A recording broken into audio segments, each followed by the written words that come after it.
সামনেই বর্ষা, অথচ গোটা মহকুমা জুড়ে মুন্ডেশ্বরী, দামোদর, দ্বারকেশ্বর ও রূপনারায়ণ নদীর বিভিন্ন বিপজ্জনক এলাকার বাঁধগুলি বিপজ্জনক অবস্থাতেই পড়ে আছে। কোনো বাঁধ মেরামত করা হয়নি, অথচ প্রশাসনের কর্তা ব্যক্তিরা একেবারেই চুপ। তারা হাত গুটিয়ে বসে আছেন। বর্ষা এসে গেছে, তাই বাঁধের বিপজ্জনক অবস্থা দেখে এলাকার মানুষজন আতঙ্কিত হয়ে বিপদের প্রহর গুনছেন। তাই অবিলম্বে বাঁধ মেরামত করার ডাক দিয়ে স্লোগান তুলে আরামবাগ এসডিও অফিসের সামনে বিক্ষোভ দেখান বিজেপির লোকজন।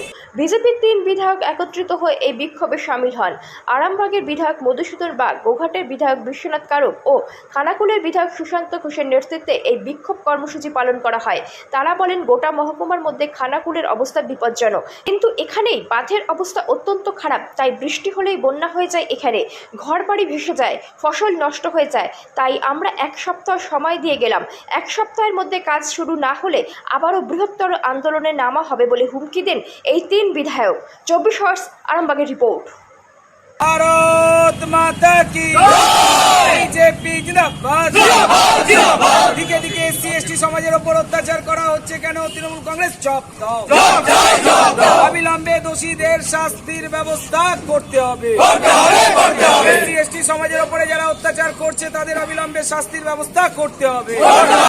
মহকুমা শাসকের কাছে যে ডেপুটেশন দিতে এসেছি, আমরা মূলত কয়েকটি দাবি নিয়ে আমরা ইতিপূর্বে স্থানীয় প্রশাসক হিসাবে বিডিওকে আমরা জানিয়েছিলাম এবং আমরা বিভিন্ন দপ্তরে জানিয়েছি। তা সত্ত্বেও সুফল না মেলায় আমরা আজকে মহকুমা শাসকের কাছে খানাকুলের মাননীয় বিধায়ক সুশান্ত ঘোষ, গোঘাটের মাননীয় বিধায়ক বিশ্বনাথ কারক, আরামবাগ পঞ্চায়েত সমিতি এবং পঞ্চায়েত স্তরে যারা ভারতীয় জনতা পার্টির নির্বাচিত প্রতিনিধি, খানাকুল এবং গোঘাটের যারা নির্বাচিত প্রতিনিধি, তারা উপস্থিত আছেন। আমি শুধু একটা বিষয় বলবো আপনাদের সামনে, বাকি বিষয়গুলো ওনারা রাখবেন। প্রথম গুরুত্বপূর্ণ বিষয় হচ্ছে ভারতীয় জনতা পার্টির যারা নির্বাচিত সদস্য এবং সদস্যা আছেন তাদের সঙ্গে পঞ্চায়েত জনতা পার্টির নির্বাচিত প্রতিনিধিদের সঙ্গে শাসক দল তৃণমূল কংগ্রেসের পঞ্চায়েত প্রধান থেকে শুরু করে তাদের দলের নেতারা সব সময় ভারতীয় জনতা পার্টির নির্বাচিত প্রতিনিধিদের পঞ্চায়েতে প্রবেশে বাধা দিচ্ছেন এবং তাদের সঙ্গে অত্যন্ত দুর্ব্যবহার করছেন। এবং সরকার থেকে যে ত্রিপল সামগ্রী এসেছে, সেই ত্রিপল সামগ্রী ডিজাস্টারের সময় যেগুলো আসে সেগুলো পঞ্চায়েত সদস্যদের আমাদের দেয়া হচ্ছে না। এটা মাননীয় মহকুমা শাসক এসডিও ম্যাডামের কাছে আমরা বলবো। বাকি যে 3টে সমস্যা রয়েছে ওনারা বলবেন। তো বেশ কিছু বিষয় নিয়ে ডেপুটেশন আছে। আমাদের প্রধান ইস্যু যেটা আছে সেটা হচ্ছে নদী বাঁধ সংস্কার। এই মুন্ডেশ্বরী নদী, তার সঙ্গে আমাদের রূপনারায়ণ নদী, সেই সঙ্গে আরো বেশ কিছু নদী আছে যে নদীগুলোর পাড়গুলো ভেঙে গেছে। বিশেষ করে নদীর যে তীরবর্তী বাঁধগুলো আছে সেই বাঁধগুলো দুর্বল হয়ে গেছে।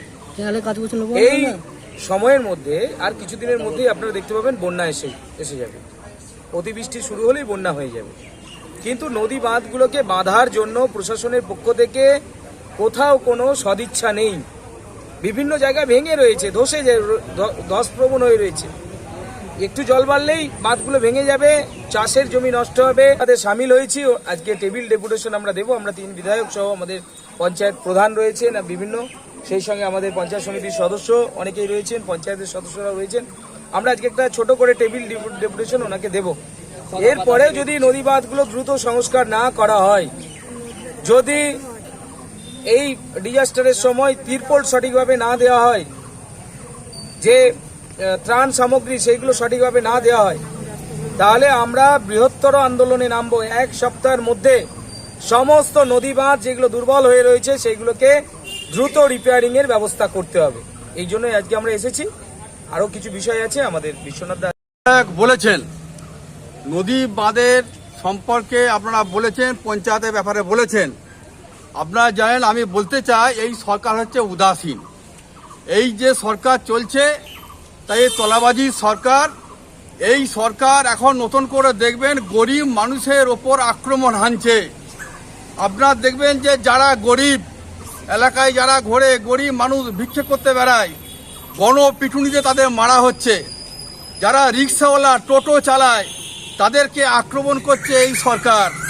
যারা হকার, যারা হকারি করে তাদের জীবন জীবিকা নির্বাহ করে তাদের সংসারকে নিয়ে, তাদের ওপর আক্রমণ হচ্ছে।